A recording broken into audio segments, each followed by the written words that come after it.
Muy buenas tardes y bienvenidos para todos. Una bienvenida muy especial a todos los que se conectan con nosotros. A partir de este momento, nos encontramos desde la Clínica del Country, transmitiendo nuestro diagnóstico, conocimiento que marca la diferencia, conectando fronteras para un mismo fin. En Latinoamérica, donde unimos a los diferentes especialistas de Colombia, de Chile y de Perú, por supuesto, como digo, conectando fronteras para hablar de temáticas de interés de expertos en el área de la salud. Me complace saludarlos en esta tarde, casi noche de hoy, de hecho noche para los que están conectados de manera internacional. En este momento le damos la bienvenida a todos aquellos que se conectan con nosotros este primer miércoles de cada mes a Diagnosis, conocimiento que marca la diferencia. Un espacio académico donde usted y otros expertos del área de la salud pueden debatir, pueden analizar y opinar sobre todo lo que pasa en la actualidad médica. Me complace mucho saludarlos. Mi nombre es Laura García, soy la subgerente de marketing y comunicaciones para la Clínica del Country y la Clínica de la Colina. A través de estos espacios académicos buscamos llegar a diversas conclusiones en relación con el tratamiento, alinear especialidades y subespecialidades, donde se reafirma la importancia del manejo integral del paciente, logrando claridad y articulación en ese trabajo asistencial, en ese trabajo de todo ese equipo médico que logra grandes adelantos y grandes procesos clínicos, médicos y asistenciales.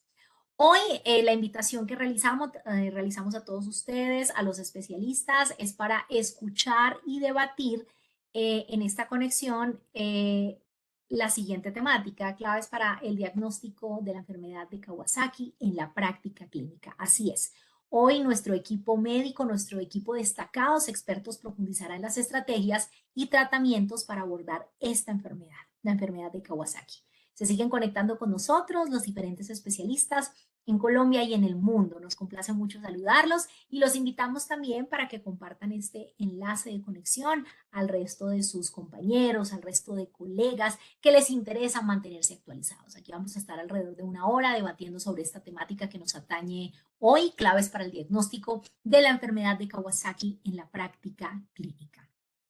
Nuestros invitados especiales de hoy, invitados muy importantes que por supuesto manejan esta temática. Y hoy, miércoles 5 de junio, me permito comentarles quiénes son estos ponentes que nos van a acompañar. Iniciando, por supuesto, por parte del Servicio de Pediatría de la Clínica del Country, bajo el liderazgo de la doctora Adriana Rey, nuestra jefe de servicio, nos estará acompañando. De igual manera, contamos con la compañía especial de la doctora Paula Arraud, infectóloga pediátrica, y la doctora Lorena Martín, reumatóloga pediátrica. Y desde Chile, a quien le enviamos un abrazo muy especial, un saludo muy especial a todos los colegas y a todos los profesionales de la salud de Chile. Está con nosotros el doctor Alfredo Morán, jefe de la unidad de paciente crítico pediátrico de la clínica Dávila Vespucio. Nuevamente, muy buenas tardes, noches para todos. Gracias por estar con nosotros en la clínica del Country, en la clínica de la Colina, donde entendemos que el conocimiento marca la diferencia, conectando fronteras para un mismo fin en Latinoamérica, desarrollando este diagnóstico. Ya tenemos alrededor de más de 30 transmisiones, alrededor de más de 3.500 personas conectadas, actualizando permanentemente al equipo médico y al personal de salud, no solo de nuestra institución, no solo de Colombia, sino ahora traspasando esas fronteras a través de diagnosis. Y bueno, para dar inicio formal, qué mejor que darle paso al doctor Alejandro Ramos, nuestro director médico de la Clínica del Country y la Clínica La Colina. Doctor Ramos, como siempre, un gusto saludarlo. Muy buenas tardes para usted. Buenas tardes, Laurita, y buenas tardes a toda nuestra audiencia. Realmente es un honor dar la bienvenida a este programa netamente académico que realmente representa un reto para nosotros como institución, y ese reto es tratar de ofrecer temas de alto nivel científico, de alta academia, donde todos y cada uno de los participantes se sientan absolutamente atraídos y también que presenten y que sientan durante este programa de que realmente es una oferta de valor desde el punto de vista científico y naturalmente también desde el punto de vista de la academia. En la clínica del Country siempre nos hemos caracterizado por mostrar esos hitos de adelanto científico, esos hitos de academia. Permítame recordarles a ustedes que en 1968 nosotros fuimos la primera clínica que utilizó anestesia intravenosa en Colombia. En el 1987, además, fuimos los primeros en utilizar tomografía axial computarizada en nuestro país. De manera igual, en 1989 fuimos los primeros en utilizar la resonancia magnética nuclear. Y también nos hemos destacado en técnicas clínicas. En 1991 fuimos los primeros que trajo las técnicas laparoscópicas en Colombia, y desde ahí somos una destacada escuela de laparoscopia. Y esto no termina ahí, solo para contarles que hace solo unos pocos días nosotros fuimos los primeros en Colombia que utilizamos verde y biosanina para tratamiento neuroquirúrgico de malformaciones arteriovenosas cerebrales.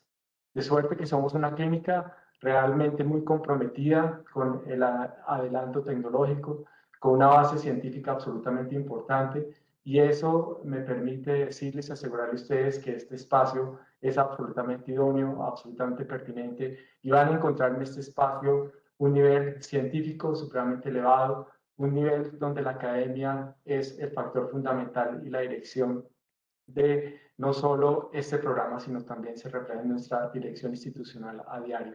Para nosotros, entender la práctica clínica sin academia, sin base científica, es absolutamente contradictorio.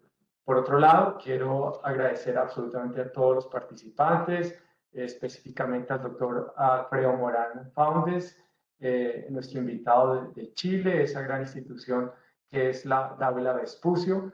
Igualmente queremos agradecer la participación de la doctora Paula Arrao, médica pediatra de la Universidad de Rosario, al igual la doctora Lorena Martín, médica pediatra de la Universidad Nacional de Colombia. Realmente agradecerles por esa generosidad, por esa participación y por esa oportunidad que nos dan de actualizarnos en un tema tan absolutamente vigente como es la enfermedad de Kawasaki. Bienvenidos a todos a este programa que yo sé que les va a generar una serie de preguntas, van a tener todas las respuestas, va a haber discusiones y va a ser del absoluto agrado de todos y cada uno de los participantes. Gracias, Laurita. Igualmente, antes de despedirme, quiero agradecer a la doctora Adriana Rey en la Dirección de Pediatría y coordinadora de este diagnosis, y naturalmente a la doctora Marta Beltrán, nuestra jefe de educación, por todo el esfuerzo que hace para mantener este programa de educación que no solo tiene representación en Colombia, sino también en toda Sudamérica. Muchas gracias a todos. Laurita. Perfecto, doctor. Muchísimas gracias a usted, como siempre, por darnos esa bienvenida. Doctor Ramos, por apoyarnos en el desarrollo de este tipo de eventos que, como usted bien lo ha dicho, son eventos que representan lo que somos como clínica, lo que representa lo que somos como educación, lo que representa como lo que somos como ciencia, innovación e investigación. Y bueno, para dar, por supuesto, el desarrollo normal de este diagnóstico, queremos invitar a la doctora Marta Beltrán, nuestra jefe de educación. No sé si la doctora Marta esté conectada en este momento con nosotros, también para que nos contextualice obviamente sobre el desarrollo de este diagnóstico, que por supuesto es liderado a través de nuestra jefatura de educación médica. Doctora Marta.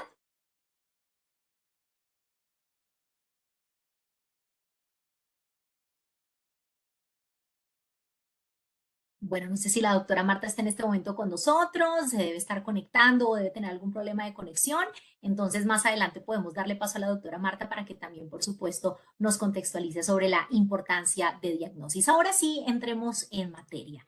Estamos ya alrededor de más de 40 personas conectadas en este momento, esperando que el número, por supuesto, suba para que más especialistas puedan conocer sobre esta temática. Para ello, quiero darle nuevamente la bienvenida a la doctora Adriana Rey, la jefe del Servicio de Pediatría de la Clínica del Country y la Clínica La Colina.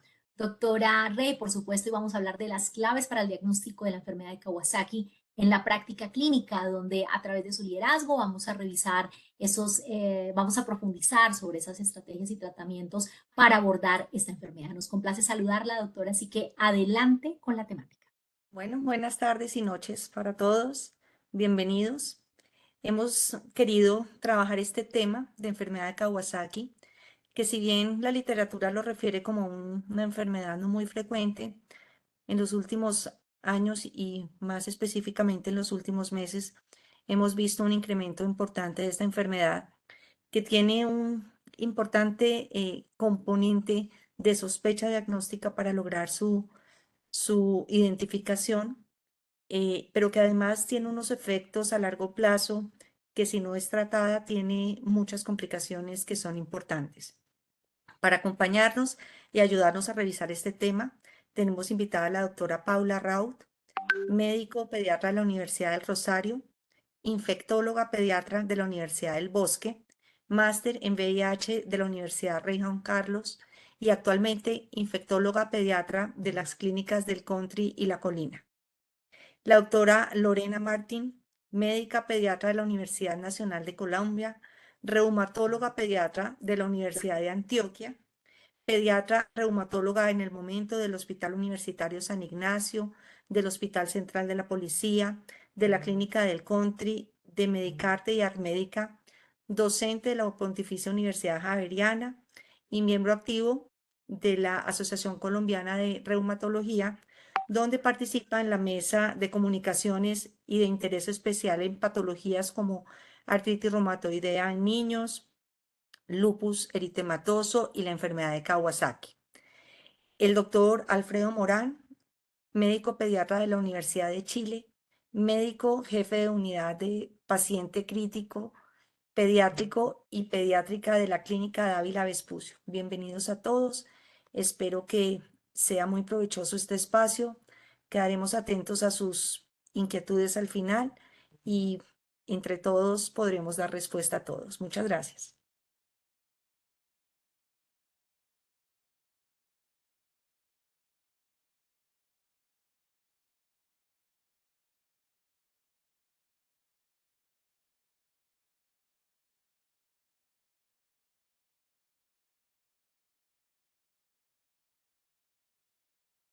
¿Ahí me escuchan? Sí, doctora, la escuchamos. Adelante. Ok, perfecto. Buenas tardes. Bueno, muchas gracias por la invitación para este tema que vamos a revisar el día de hoy. Como ya dijeron, vamos a revisar claves para el diagnóstico de la enfermedad de Kawasaki en la práctica clínica. Siguiente, porfis. Vamos a revisar primero el caso clínico que traemos para el día de hoy de interés. Ese es un paciente lactante mayor masculino que ingresó a la clínica el 24 de marzo. La mamá refería con motivo de consulta que tenía fiebre aproximadamente de 3 días con temperaturas cuantificadas entre 38 y 39 grados centígrados y en ese momento no refería a ningún otro síntoma. Dice que consulta el 22 de marzo. La valoran, consideran un cuadro viral y dan egreso con recomendaciones y signos de alarma. El 23 de marzo la mamá dice que lo nota como más irritable de lo habitual e inicia con un rash en tórax, espalda y extremidades inferiores y al continuar con fiebre decide consultar el 24 de marzo a la institución. Siguiente, por favor. Dentro de los antecedentes realmente no tenemos ninguno relevante. Es un producto de primera gestación con un adecuado peso y talla al nacer, no estuvo hospitalizado en la unidad de recién nacidos y de resto realmente nada más, no transfusiones, ninguna patología, ninguna hospitalización previa, un abuelo paterno con EPOC y diabetes mellitus y ninguna otra enfermedad. En cuanto a revisión por sistemas, tenemos que una diuresis y deposición normal, no había tenido viajes y la mamá negaba cualquier anoxa de contagio en ese momento. Siguiente. Al examen físico, que encontraron al ingreso, que era un paciente que estaba en aceptable estado general, hidratado, afebril, sin ningún signo de dificultad respiratoria, con los signos vitales que vemos en la diapositiva. Para el momento en que ingresa, como les digo, afebril, con una temperatura de 37 grados centígrados. Y ya digamos que al examen por sistemas, lo que observan es algo de inyección conjuntival sin secreción ocular. Observan en los labios, digamos que en la mucosa oral, algo de queilitis. En cuello, describen adenopatías reactivas, pero llama la atención una adenopatía de mayor tamaño que anotan como de 1.5 centímetros. A la parte cardiopulmonar realmente no hay agregados cardiopulmonares. En abdomen tampoco describen ningún otro hallazgo. Y al examen de la piel observan un rash en parches eritematoso. Había una lesión predominante en hombro izquierdo y espalda y algo de edema de manos y pies. Siguiente. Aquí vemos en la diapositiva, digamos, en la mucosa oral, algo del enrojecimiento y de la queilitis que describió en el examen físico, y tenía este parche o este rash eritematoso a nivel de hombro izquierdo, que era como el más pronunciado en ese momento del examen físico. Siguiente. La impresión diagnóstica, digamos que al ingreso es un síndrome febril en el estudio y de entrada hicieron una sospecha de una enfermedad de Kawasaki. Ellos pues contaban con la fiebre, le llamaban, en la historia colocan que llama la atención pues que la fiebre es menos del tiempo que está escrito para la enfermedad de Kawasaki, pero pues tiene otros hallazgos significativos y representativos como la presencia de la adenopatía, el exantema, la alteración de la mucosa labial y el edema, ellos lo describen como en bote y guante en manos y pies. Deciden hospitalizarlo, iniciarle líquidos endovenosos, solicitan un set de paraclínicos y dentro de ellos pues solicitan un ecocardiograma transtorácico. Siguiente. Dentro de los paraclínicos que tenemos para ese día, tenemos un hemograma, aquí pues digamos que lo más relevante, un hemograma que tenía 15.210 leucocitos, una hemoglobina de 11.9, unas plaquetas de 303.000, una PCR en miligramos litro de 35, con una albúmina de 4, unas transaminasas que estaban francamente elevadas, esto para el día 3 de enfermedad, como ya habíamos dicho. Y dentro de otros estudios que solicitaron, pidieron un sodio que estaba normal, una función renal que estaba normal, un panel viral ante la sospecha de una infección viral, una influenza AIV, un SARS-CoV-2 y un adenovirus que estaba negativo, y un análisis para descartar infección de vías urinarias que tenía algo de esterasa leucocitaria, tenía leucocitos, pero un gram que era negativo, y pues ahí puse el reporte, digamos que le salió 2 días después de un urocultivo que era negativo, y pues llamaba la atención. Los leucocitos 68, pues podemos hablar de una piuria estéril, como vamos a ver más adelante. Siguiente. Ese mismo día realizan el ecocardiograma de este paciente y lo que encuentran es compromiso de ambas coronarias, tanto izquierda como derecha, y observan una, digamos que una lesión mucho mayor a nivel de la descendente anterior, con un valor de Z que los tenemos ahí subrayados en rojo, de 7.19, con lo cual pues hacen un diagnóstico de una enfermedad de Kawasaki. Siguiente. El paciente es trasladado a la unidad de cuidados intensivos, se le indica o se formula el inicio de inmunoglobulina G, 20 gramos para pasar en aproximadamente 12 horas, y aspirina, 100 miligramos vía oral cada 6 horas. Siguiente. Digamos que durante la estancia en la unidad, ¿cómo es la evolución del paciente? El paciente trata de disminuir, empieza a disminuir la temperatura. De hecho, la mamá es enfática que el brote disminuye para el día siguiente de la administración de la inmunoglobulina, que fue para el 25 de marzo, pero para el día 26, este es nuestro paciente. Como podemos ver, los labios y la cavidad oral tienen, digamos, más compromiso, se ve más edema, se ve, digamos, que unas áreas, digamos, algo como necrótico se observa ahí, y el brote, la mamá hepática que mejora en la infusión de entre el 24 y el 25, pero para el día 26 nuevamente aumenta y se hace mucho más presente en el tronco, como vemos ahí en la diapositiva.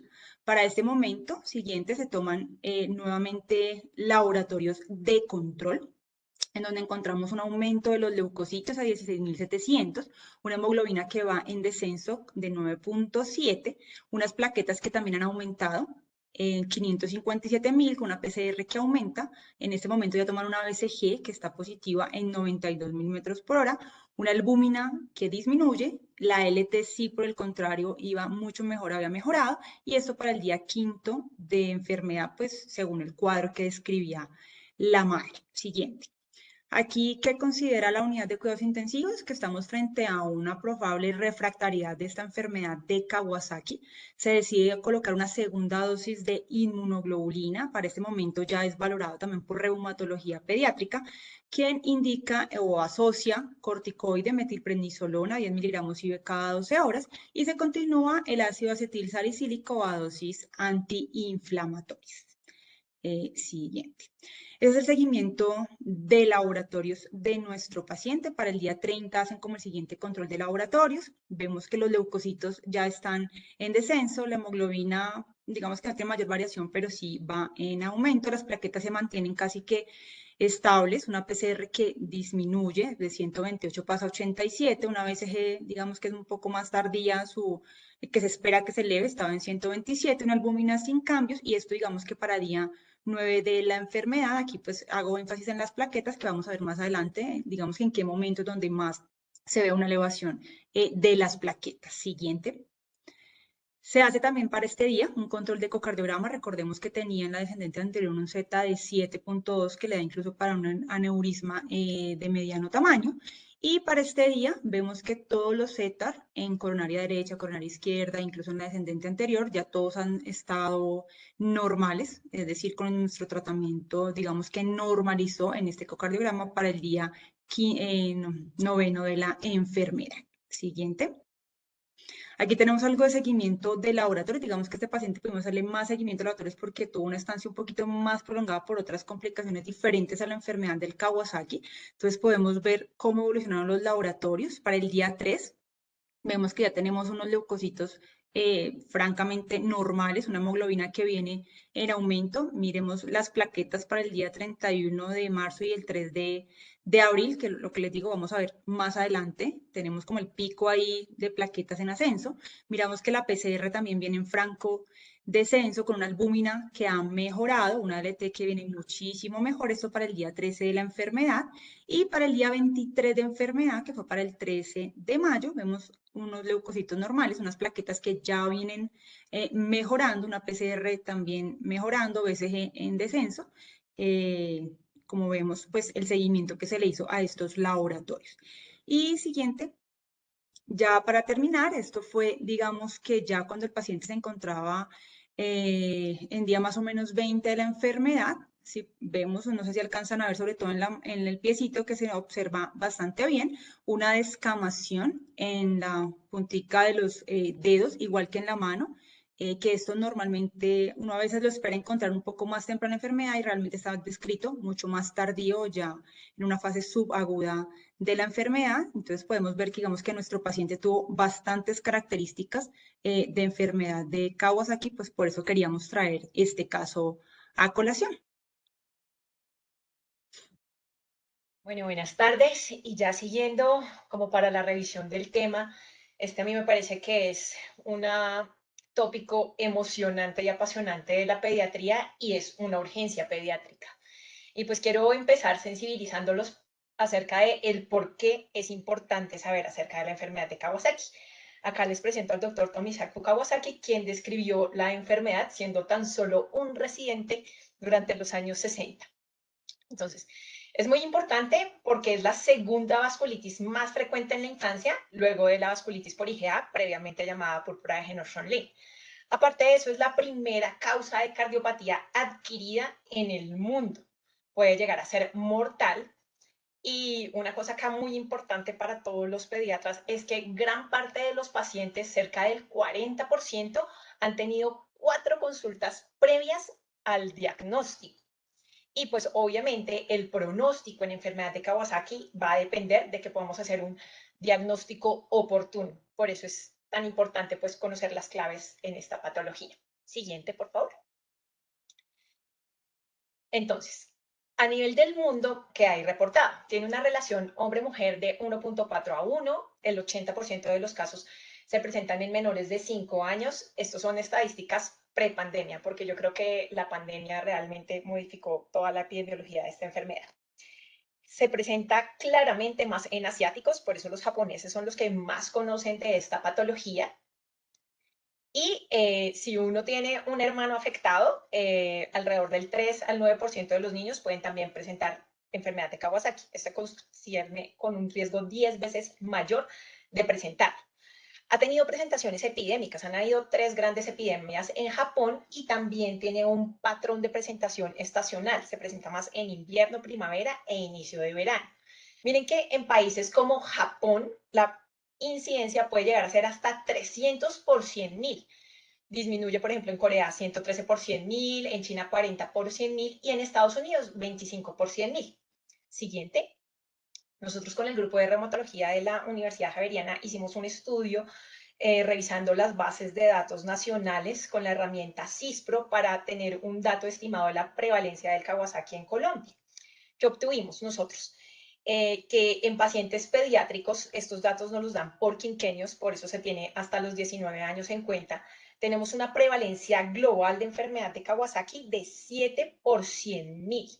Sin embargo, como está descrito en la literatura, esa prevalencia es mucho más alta en el quinquenio de los 0 a los 4 años, siendo en este grupo de 14 por 100.000 y teniendo una relación hombre-mujer de 1.7 a 1. Los departamentos en los que más se reportó fue a nivel de la costa suroriental, o sea, como toda la zona pacífica, miren que está mucho en Valle del Cauca, también Chocó, Casanare, y pues en Bogotá, pues por ser centro de referencia, también se halló en Antioquia y en Santander. Siguiente. Dentro de la epitogénesis se ha como planteado varias hipótesis y como todo en reumatología se habla de un huésped que es genéticamente susceptible, entonces hay varios alelos que se han identificado de riesgo, que se expone a un agente generalmente infeccioso patógeno y entonces se han descrito asociaciones con rotavirus, coronavirus, Epstein-Barr o también con las teorías de los superantígenos de estafilococo y estreptococo y que esto hace que se presente la enfermedad. Eso es la mayoría de veces como lo que se tiene en todas las enfermedades reumatológicas o genéticamente susceptible que se expone a un desencadenante. Siguiente.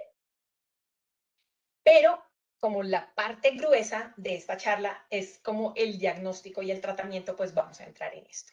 Entonces, los criterios clásicos que se han planteado para enfermedad de Kawasaki son fiebre de más de 5 días de duración, que generalmente es alta, de 39 a 40 grados centígrados, como lo pudimos ver en nuestro paciente. Sin embargo, hay que tener en cuenta que este diagnóstico se puede hacer previo a tener esos 5 días, si cumple con todas las características de cuadro y se han excluido otras causas. Entonces, tenemos que tener de base la fiebre. Realmente un Kawasaki sin fiebre es muy poco probable, aunque hay casos descritos en la literatura, son reportes de caso, porque realmente es demasiado exótico. Para tener enfermedad de Kawasaki, lo principal es tener la fiebre.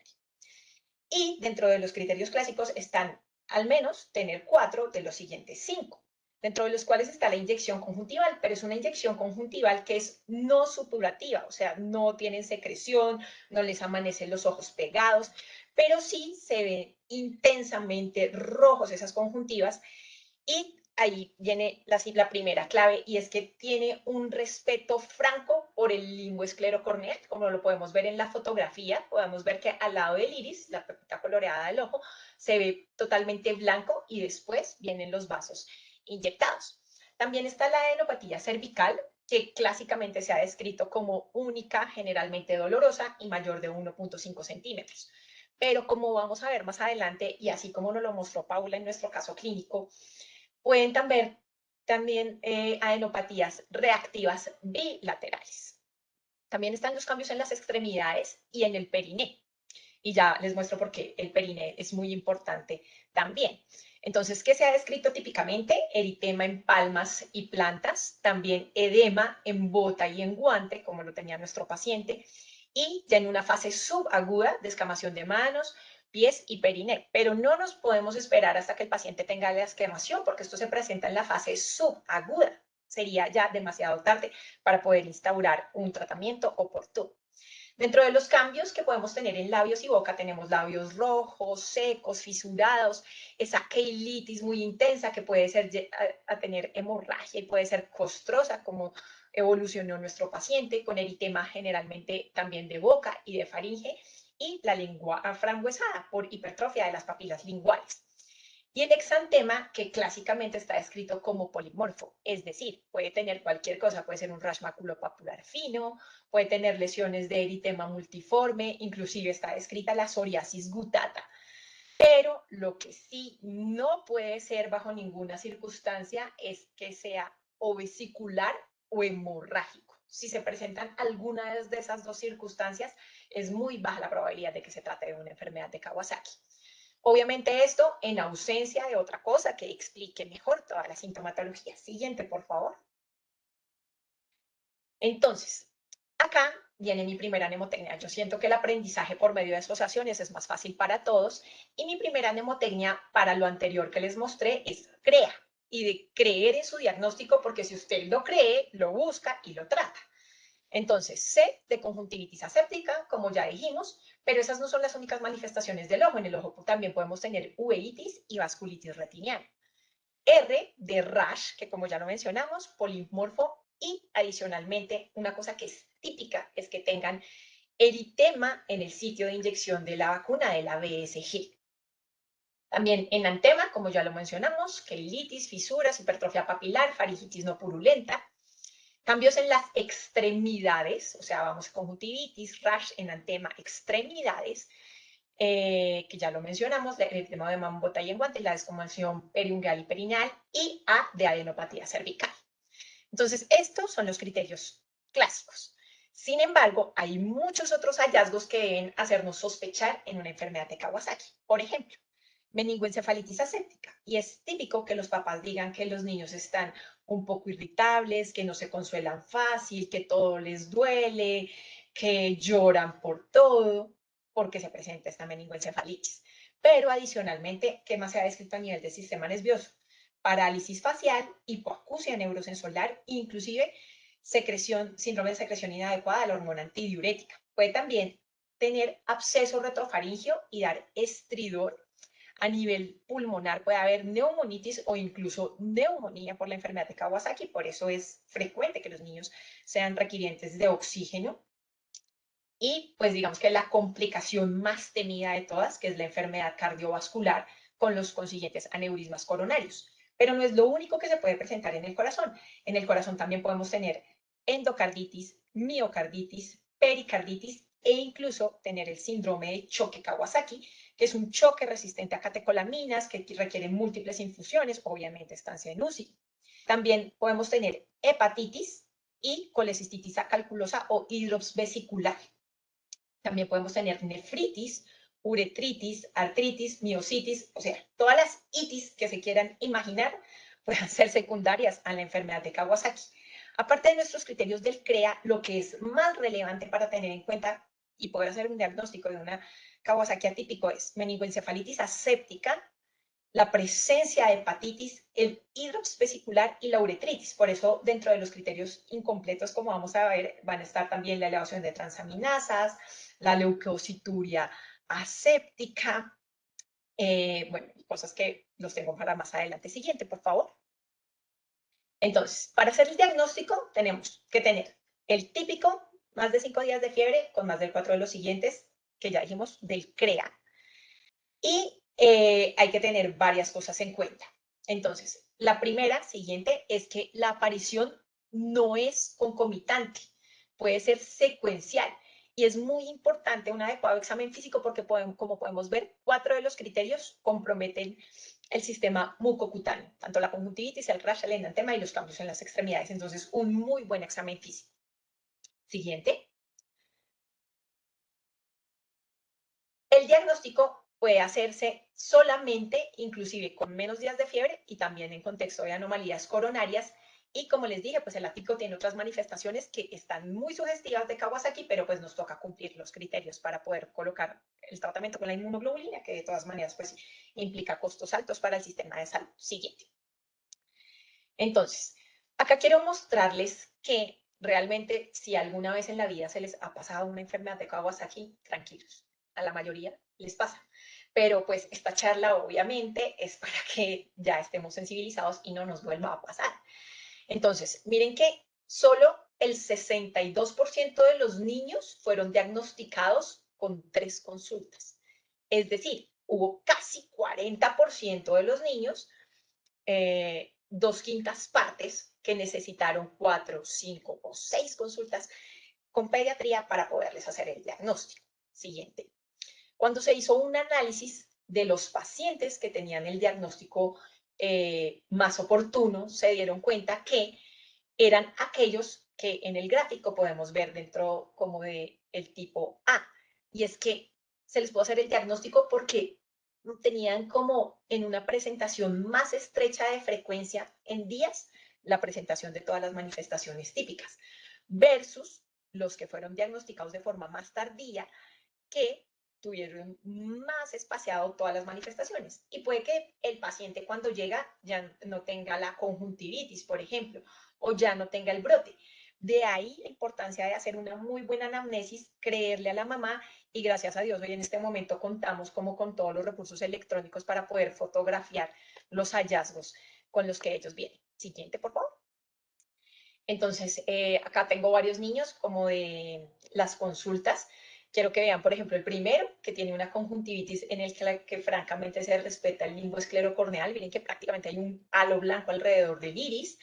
En la siguiente tenemos un sitio eritematoso, el sitio de la aplicación de la vacuna de la BCG. Miren que el niño, pues, más abajo tenemos como dos fotografías en las que hay también descamación y compromiso del área genital. El brote que tenemos ahí, uno es muy descamativo, mientras que el otro realmente tiene lesiones, sobre todo de eritema multiforme. Ahí tenemos una lengua frambuesada y otra quelitis. Siguiente. Entonces, previo al consenso de Ankara del 2008 de las vasculitis, Printo, Press y Eular consideraron incluir dentro de los cambios de la extremidad también los cambios a nivel del área perineal, como lo podemos ver ahí más adelante. Siguiente. Y vamos a ver cómo es la historia natural de la enfermedad. Entonces tenemos una fase que es aguda, una fase subaguda y una fase de convalecencia. Entonces la aguda es la febril, donde están todas las manifestaciones inflamatorias, las itis, sobre todo pues incluyendo el CREA. Ahí tenemos la peritiavertitis, la micoarditis, estas son las primeras 2 semanas. En la fase subaguda puede haber ya resolución de la fiebre, generalmente se presenta luego de la segunda semana hasta el día 30 de la enfermedad. Puede haber aún presencia de hiperemia conjuntival, descamación de los dedos, hay arteritis coronaria con aneurismas, ahí es donde más se presenta el riesgo de muerte súbita. Y en la convalecencia, que generalmente es de 6 a 8 semanas después del inicio de la enfermedad, pues ya se resuelven los signos y aparecen las líneas de Bock, que son depresiones que se presentan en las uñas por detención del crecimiento. Siguiente. Acá lo podemos ver mejor ejemplificado. Miren que en la parte de convalecencia prácticamente tenemos son los cambios en las uñas. Descamación no la esperemos porque es en la fase subaguda, ya estaríamos tardíos para tratar, y aneurisma, sobre todo en la fase subaguda, e incluso hasta entrando en la convalecencia. Por eso no retiramos la aspirina como antiagregante, sino hasta después de la semana 6 y 8, teniendo un ecocardiograma normal. La trombocitosis, como lo vemos, pues está generalmente empieza alrededor del día 7º y se mantiene durante la fase subaguda, después empieza a descender. Siguiente, por favor. Entonces, el Kawasaki incompleto es aquel que no reúne los criterios necesarios para considerarlo completo, y el atípico el que tiene alteraciones clínicas inusuales que no están dentro de los criterios diagnósticos. Cerca del 10% de las enfermedades de Kawasaki son incompletas y el 40% de los Kawasakis atípicos o incompletos pueden presentar alteraciones coronarias porque generalmente son de diagnóstico más tardío. Siguiente. Y esta es la parte que a mí me parece como más importante de todas, y es que si tratamos a un niño antes de la semana, antes del día 10 de fiebre, la posibilidad de que desarrolle un aneurisma coronario es menor al 5%, en promedio entre 3 y 4, versus si lo tratamos después del día 10º, en cuya probabilidad es del 20 al 30% de tener una anomalía coronaria. Y no solamente esto, el 40% de los pacientes con aneurismas coronarios persistentes pueden tener infarto agudo de miocardio, pero claramente ya está demostrado que los niños que tuvieron enfermedad de Kawasaki y que no tuvieron anomalía coronaria o compromiso cardíaco durante la fase aguda de la enfermedad, se ha visto que más tardíamente en su adultez joven pueden llegar a tener infartos. Tanto que cada vez que yo veo que se muere un actor de un infarto y es joven, antes yo pensaba como probablemente estaba consumiendo cocaína. Ahora mi primera pregunta es, ¿será que tuvo un Kawasaki durante su infancia? Siguiente. Siguiente, por favor.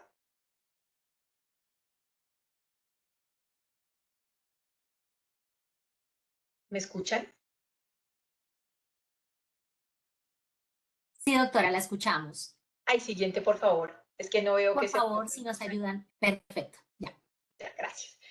Entonces, dentro de los diagnósticos diferenciales, pues todo lo que tiene que ver con la parte de infección, sepsis, síndrome de choque tóxico, piel escaldada, Steven Johnson, esclerolatina, infecciones virales, micoplasma, incluso riquecias, Otros como poliarteritis nodosa, IJ de inicio sistémico, inclusive malignidad. Siguiente, por favor. Y bueno, el tratamiento. Entonces, el tratamiento se hace a base de inmunoglobulina en dosis de 2 gramos por kilo en una infusión que va de 10 a 12 horas. Inicialmente tenemos también aspirina a dosis alta y después pasa a dosis antiagregante, esteroide sistémico con ciertas consideraciones que vamos a ver más adelante, sobre todo si tenemos choque Kawasaki o si tenemos un síndrome de activación del macrófago a Kawasaki o si tenemos resistencia a la inmunoglobulina, vamos a usar pulsos. Si no estamos en estas condiciones, pero estamos en un paciente de riesgo, como aquellos que son menores de 12 años o que ya tuvieron afección coronaria o que tienen unos scores determinados de los cuales voy a presentar más adelante, pues a ellos se les debería poner. Dependiendo del compromiso cardíaco, anticoagulación y otras terapias. Siguiente, por favor. Entonces, ¿qué pasa si tenemos el criterio ya del tratamiento con la fiebre de más de 5 días y los 4 criterios principales? Pues se hace el tratamiento. Pero ¿qué pasa cuando tenemos menos de los 4 de los criterios? Ahí viene la siguiente mnemotecnia. Por favor, siguiente. Y entonces, ya, tratamiento como lo dijimos, inmunoglobulina 2 gramos por kilo más la aspirina, febril de 48 a 72 horas, se puede pasar a dosis antiagregante de 3 a 5 miligramos por kilo de aspirina. Siguiente. Entonces, acá está mi siguiente propuesta, y es que para los que tienen el Kawasaki incompleto, es decir, que tienen la fiebre y 3 o menos criterios de los clásicos del CREA, entonces ahí nos toca hacer PCR y BCG. Si la PCR y o la BCG están mayores de 3 miligramos por decilitro o 40 milímetros por hora, procedemos a hacer el ALTE.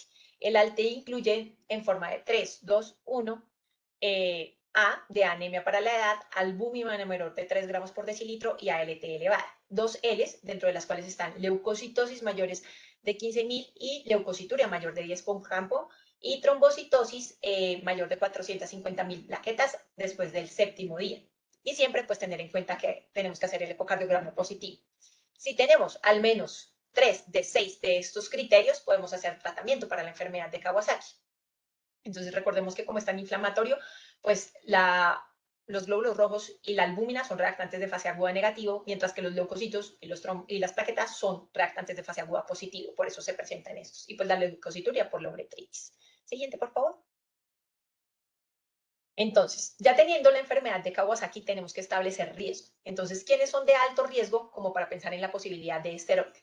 Entonces, todos aquellos a los que hayan fallado inmunoglobulina, los que tengan una enfermedad severa, menores de 12 años, unas PCRs muy elevadas, hipoalbuminemia, anemia, elevación de bilirrubinas, choque tóxico, choque por el Kawasaki, o un índice de Kobayashi de más de 5 candidatos a esteroide. Siguiente.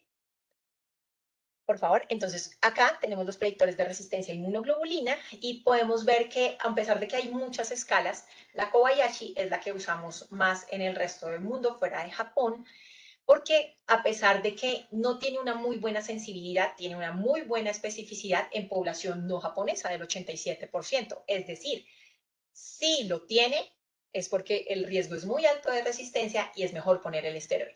Siguiente. Mi mnemotecnia para el score de Kobayashi es SANE-PPD. Entonces tenemos sodio menos de 133, AST mayor de 100, neutros mayor de 80%, edad menor de 12 meses o plaquetas menores de 300.000. Eso confiere riesgo tener como una trombocitopenia relativa al inicio del cuadro, una PCR más de 10 miligramos por decilitro o que dure la enfermedad menos de 4 días. Recordemos que si tiene la enfermedad menos de 4 días, el diagnóstico es porque probablemente la carga inflamatoria es muy alta y por eso como que se manifestó todo tan rápido.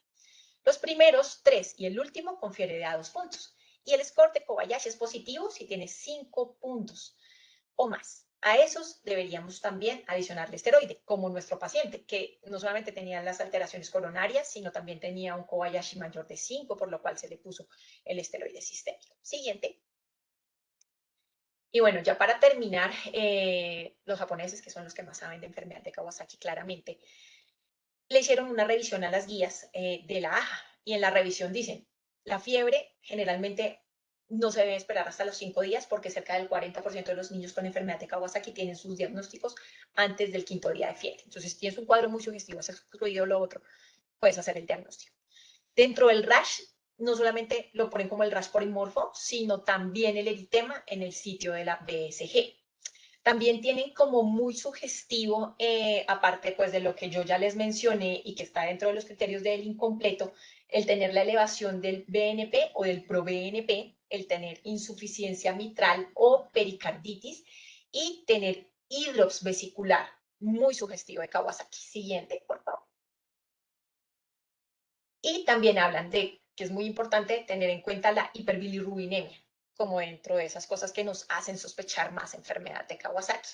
Y ellos mencionan que generalmente no es una adenopatía única, sino son múltiples ganglios crecidos hipocogénicos, lo que se observa en el ultrasonido. Así que si lo tienen adenopatías reactivas bilaterales, pues también podría pensarse en enfermedad de Kawasaki. Ya para concluir mi parte, pues decirles que el corazón de nuestros niños está en nuestras manos, que puede llegar a ser mortal, que definitivamente crea en su sospecha diagnóstica, que si tiene un Kawasaki incompleto, no olvide hacer la BCG y la PCR y aplicarle el ALTE, siempre tener en cuenta que el pilar es la inmunoglobulina y la aspirina, y que en pacientes que tengan una enfermedad de Kawasaki severo o factores de riesgo, pues considere los esteroides. Los dejo a continuación con el doctor Alfredo para que nos cuente su experiencia en Chile y en su unidad de cuidado intensivo. Muchas gracias. Hola, hola, buenas tardes y buenas noches acá, buenas tardes allá. Como pongo aquí en la primera diapositiva, ¿qué más podemos decir? Porque la verdad es que después de la exposición de la doctora Lorena, me queda no mucho que decir. ¿Ya? Yo más que nada les quiero presentar la experiencia un poco de lo que pasa en Chile. ¿Ya? En Chile no hay muchos estudios en este minuto de prevalencia de enfermedad de Kawasaki. Y que en realidad hay algunos estudios pequeños, pero son locales, de algún hospital, de algún centro, pero estudios más grandes. Hay solo dos importantes, que uno que se hizo entre el 2001 y 2007, ¿ya? Y que mostraba una tasa de 7,6 por cada 100.000 niños menores de 5 años, y otro que se hizo entre el 2001 y 2011, que era más grande, y que encontró una tasa de 8,7 casos por cada 100.000 niños, ¿ya? Y todos vieron que, sobre todo el último, que en los últimos años había aumentado la tasa de Kawasaki. No hay una explicación tan clara, pero probablemente tiene que ver, ¿cierto?, con las enfermedades virales que han ido apareciendo y han ido teniendo predominancia por sobre las bacterianas en la medida, ¿cierto?, en que la salud de nuestra población ha ido mejorando y que las enfermedades bacterianas han ido quedando atrás por el acceso a la salud y el buen uso o el uso masivo de tratamiento antibiótico. No sé si decir buen uso porque sabemos que muchas veces se pasa la mano, pero en general el tratamiento antibiótico ha disminuido los cuadros bacterianos y ha hecho que los cuadros virales tengan predominancia, sobre todo en la población pediátrica. ¿Ya? Eso, la siguiente, por favor. Yo trabajo en una unidad de cuidados críticos que me tocó formar. La clínica Dávila Vespucio es una clínica que ha ido creciendo en los últimos años y por lo tanto no tiene muchos años. Esta clínica, en la unidad de cuidados críticos, la abrimos en el año 2020, en pandemia además, ya que prácticamente no tuvimos pacientes pediátricos, así que lleva solo 4 años funcionando, ¿ya? Y en esos 4 años hemos tenido 4 pacientes. ¿Ya? De esos 4 pacientes tenemos 2 mujeres, una lactante, ¿cierto? Menor, de 2 años, otra mujer que también es preescolar, y 2 hombres, un lactante y un adolescente, ya un niño de 11 años. ¿Ya? De esos pacientes, en realidad, todos fueron tratados, la siguiente, por favor. Todos fueron tratados, ¿cierto? Con inmunoglobulina y 3 de ellos, que fueron los más chicos, que tenían un Kobayashi mayor a 5 puntos, fueron tratados además de inmunoglobulina con pulsos de metilprednisolona, ¿ya?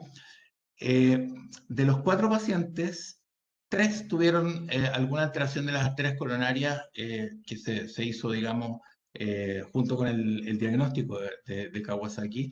El único que no tuvo alteración de las arterias coronarias fue el paciente más grande, el niño de 11 años. Los otros 3 sí la tuvieron. y todos fueron tratados con inmunoglobulina antes del 7º día de iniciado el cuadro, por lo tanto se le hizo diagnóstico precoz. Todos se recuperaron al integrum, ninguno quedó con lesiones coronarias, ¿cierto? Después de la ecografía de control que se le hizo más o menos al mes de dados de alta. La próxima, por favor. Ahora, con respecto a las claves, yo aquí voy a volver a repetir un poco y ser un poco majadero con lo que hemos hablado, porque creo que el diagnóstico de la enfermedad de Kawasaki tiene una sospecha alta, ¿ya? No hay exámenes específicos para hacer el diagnóstico, ¿ya? Por lo tanto, tenemos que sospecharlo, ¿ya? Hay cosas que sí uno puede decir, ¿cierto? Que un paciente con una PCR baja o normal, una VHS o VSG baja o normal y un recuento de plaquetas normales, lo más probable, ¿cierto?, es que no tenga una enfermedad de Kawasaki, porque esta es una enfermedad inflamatoria y produce efectivamente alteración de sus exámenes. La siguiente, por favor. Ya, y eso hace que el diagnóstico sea fundamentalmente clínico por sospecha, por reconocer los signos y síntomas que tiene el paciente y por una buena anamnesis, ¿ya? Y en eso a veces nos caemos, hay miles de razones, ¿cierto? Muchos pacientes que hay que ver, el rendimiento que se nos exige, estamos muy acostumbrados a hacer diagnóstico de cuadros virales, sobre todo cuando el paciente tiene fiebre. Entonces aquí lo más importante, ¿cierto?, es reconocerlo.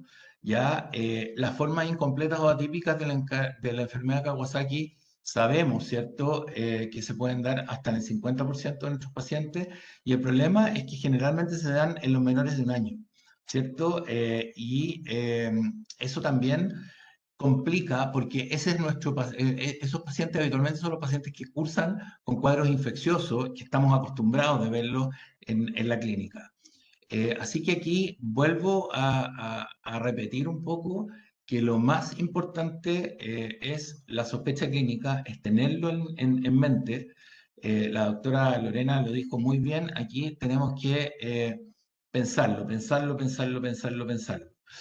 Hay mnemotecnia, ¿cierto?, para todo eso, pero hoy día, que estamos en una era bien digital, incluso no tenemos que sabernos de memoria la mnemotécnica, porque en el minuto que lo sospechemos lo podemos ir a buscar, ¿ya? Pero siempre estar con el bichito de que la enfermedad de Kawasaki va en aumento, ¿cierto? Ha ido en aumento progresivo y lo que tenemos que hacer es básicamente pensarla, ¿ya?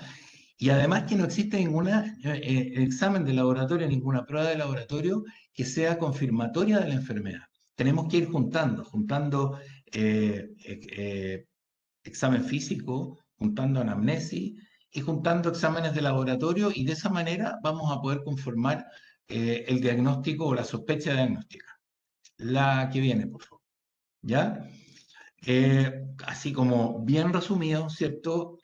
Todo niño que tenga más de 5 días de fiebre, ¿cierto? Tenemos que sospechar que tiene un Kawasaki, sobre todo si no hemos logrado aislar un agente o tener una causa de infección, ¿ya? Llegamos tarde probablemente el 5.º día, sí, vamos a llegar tarde, pero no podemos pasar más del 5.º día sin hacer el diagnóstico, ¿ya? Y el ecocardiograma es fundamental, ¿cierto?, en la sospecha del Kawasaki para poder detectar las anomalías cardíacas que se presentan en un porcentaje que es no menor, ¿cierto?, de los pacientes, y eso también nos puede ayudar al tratamiento. Existen probablemente algunos exámenes que se han empezado a usar. La doctora nombró por ahí el ProBNP, ¿cierto? Se pueden hacer mediciones de interleuquinas de repente, ¿cierto? Pero son exámenes que todavía no tienen una estandarización, y lo más estandarizado en este minuto y con lo que más contamos, ¿cierto?, es con los criterios para el diagnóstico, ¿cierto?, que tienen que ver con los exámenes clásicos y con la alta sospecha clínica. La siguiente. Entonces, como corolario de este webinar, ¿cierto?, ¿cuáles son las claves diagnósticas? Bueno, las claves diagnósticas es sospechémoslo clínicamente, ya tengámoslo en mente.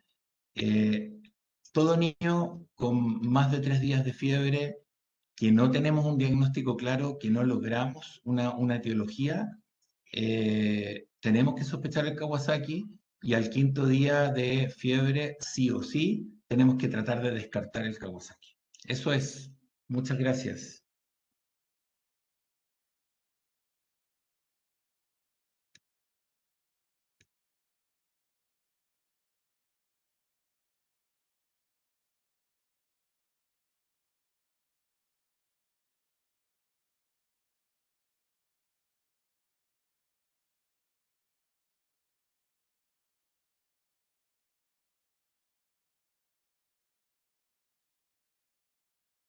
Bueno, los invitamos a formular sus preguntas en el chat. Aquí tengo un par de preguntas para los tres. El que considere puede levantar la mano y miramos, le damos la palabra. Queríamos saber en qué porcentaje aproximado de niños con enfermedad de Kawasaki se puede identificar de forma concomitante un agente viral relacionado. Hola, Doc. Bueno, digamos que en la literatura realmente descrito hay, digamos, muchos estudios. Hay unos incluso que dicen que entre el 5 y el 10% podemos tener un agente viral concomitante. ¿Cuándo lo vemos más? Sobre todo cuando tenemos, digamos, los picos respiratorios como el que estamos ahorita en este momento.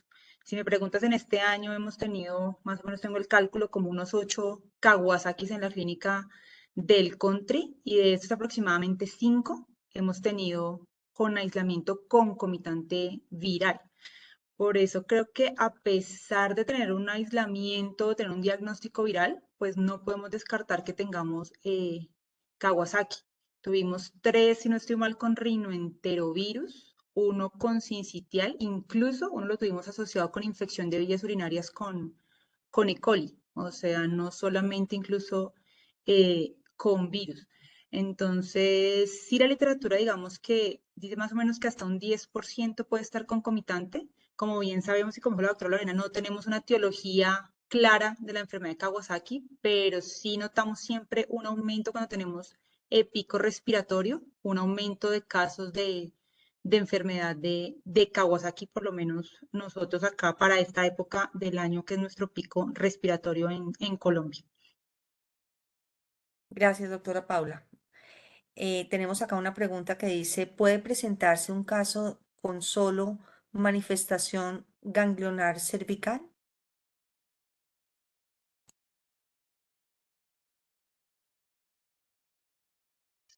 Perdón, hola, buenas.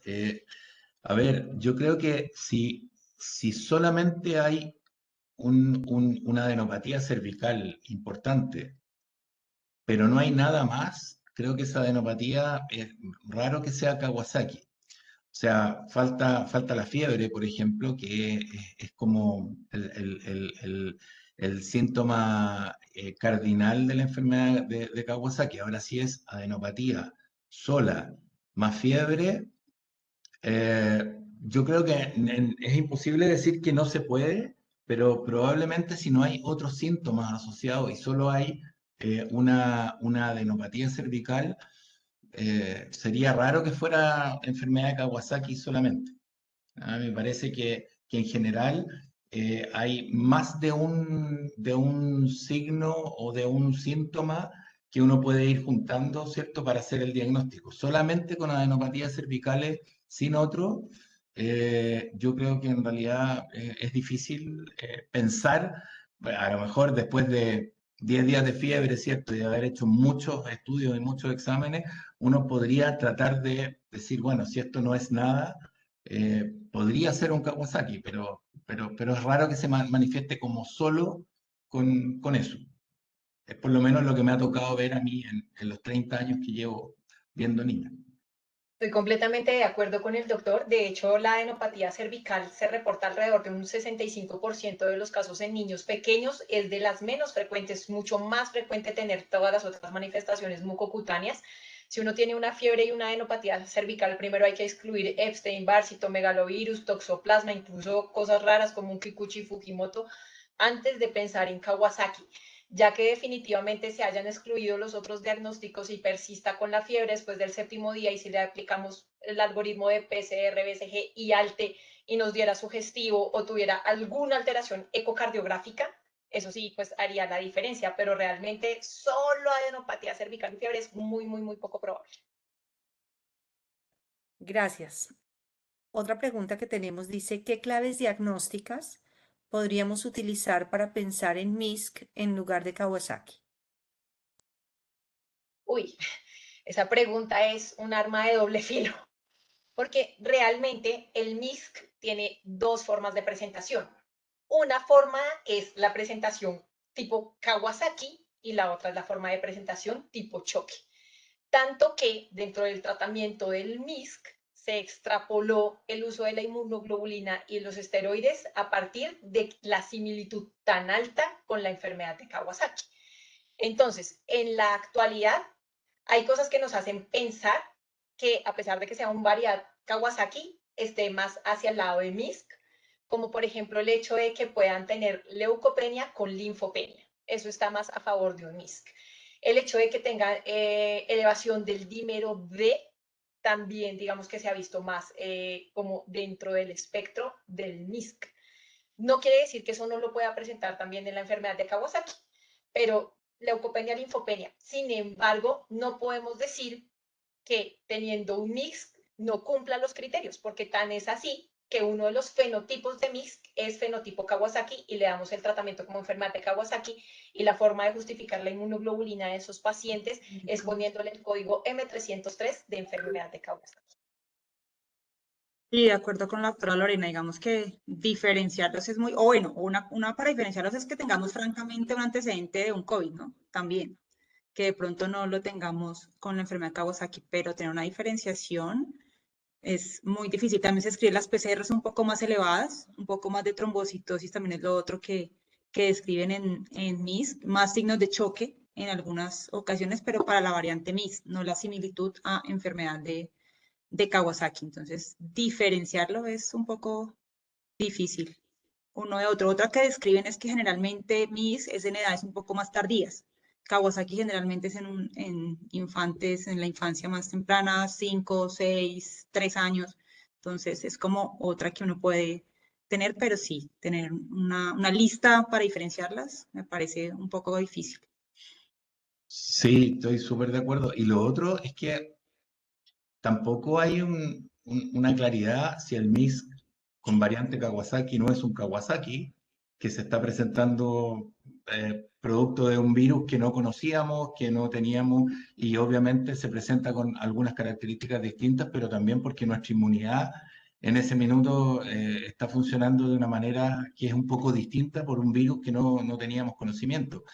Eh, es súper, súper difícil, creo yo, hacer la diferenciación y a mí siempre me pareció, porque sí hemos tenido pacientes con ¿cierto? El MIS y con el variante Kawasaki tratados de la misma manera, que no hay muchas maneras de decir, mira, esto sí, estaba el coronavirus, estábamos en pandemia.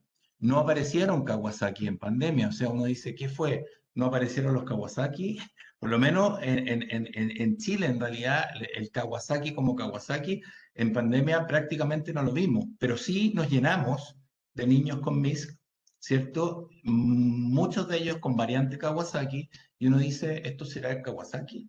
¿Será un Kawasaki asociado a coronavirus en realidad? O tendrá este otro nombre y hay cosas dentro de su fisiopatología distinta, porque tampoco hay nada tan claro con respecto a qué produce una, qué produce otra, todavía está todo en investigación, falta mucho porque conozcamos. Así que creo que es la pregunta más capciosa que puede existir. El tratamiento es el mismo, eso es lo único que uno puede decir, digamos, en ese. Cuando uno tiene un MIS con variante Kawasaki, se trata prácticamente de la misma manera. Así que eso. Bueno, ya para terminar, dos cositas. ¿Hasta qué edad deberíamos considerar la sospecha, dado que está llegando a niños muy grandes, 15 o 16 años, con fiebre de 5 días? Bueno, realmente a cualquier edad. Hay descripciones de Kawasaki en adultos. Inclusive los franceses tienen como la corte más alta de Kawasaki en adultos, tienen como unas series de casi 40 casos. Lo que ellos vieron es que a diferencia de las manifestaciones pediátricas, obviamente tienen mayor cantidad de compromiso coronario porque es más exótico la sospecha diagnóstica, entonces el diagnóstico es más tardío, tienen mayor presencia de adenopatía cervical, hasta en un 90% los grandes versus un 60-65% los pequeños. No presentan tanto rash, pueden presentar más como enantema, la adenopatía cervical y tener las anomalías coronarias, hacen pericarditis y pues bueno, los hallazgos de inflamación marcados, pero a cualquier edad, porque hay incluso descripciones en adultos. Bueno, y esta sí, la última de verdad. Preguntan si en Kawasaki no sería útil la toma de la ferritina como ayuda diagnóstica. Lo que pasa es que la ferritina se comporta como un reactante de fase aguda.